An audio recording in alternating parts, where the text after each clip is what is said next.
author of the book Don't Be a Stranger, soon to be launching Don't Be a Stranger to Grief, hopefully live on Amazon tonight, fingers crossed.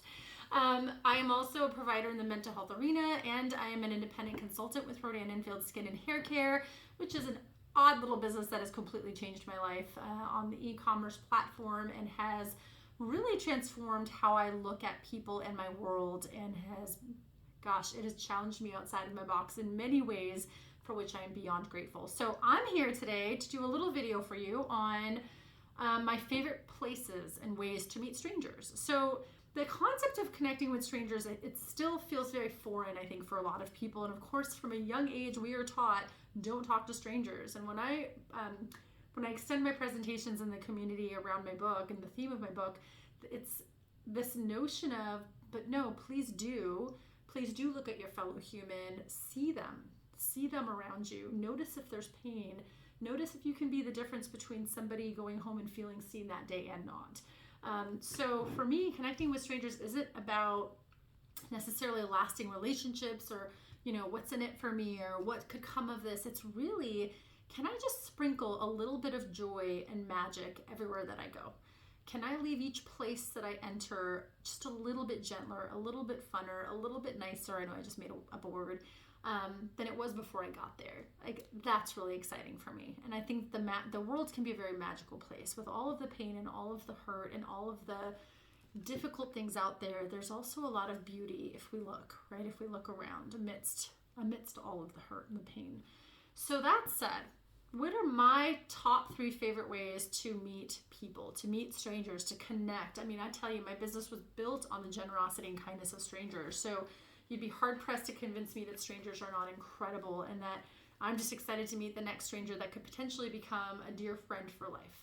So that said, anything that involves playing with animals for me. So think about, for you, what brings out your inner child? What are you so passionate about where you're around that whatever it is and you can't think about anything else? So for me, that's animals. Whether I'm hanging out with alpaca, whether I'm playing with monkeys in Dominican Republic, whether I'm riding a camel on the beach in Cabo or Riviera Maya, which, by the way, those are some of my favorite ways to interact in the world.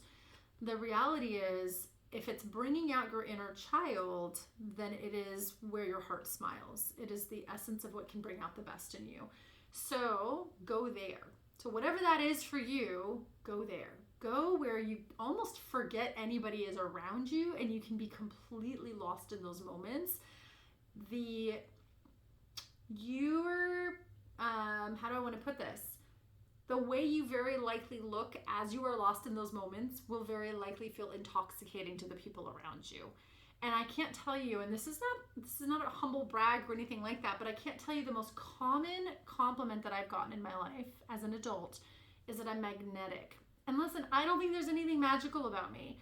I think what people are referencing is my tendency to genuinely get lost in moments and to be gleeful when I position myself in my world in moments that take my breath away, in moments that bring out that sweet little inner child that just giggles her way through an experience. So playing with animals, doing a live animal interactive, going on some sort of an excursion. Every one of my trips, and because of my business, I love to travel and meet people everywhere that I go. So it's not uncommon for me several times a year to go to an all-inclusive resort somewhere in some beautiful Caribbean island or somewhere tropical, and to want to just meet people. Well, every trip, the first thing I do is I look to see what animal excursion experiences can I potentially go and engage in.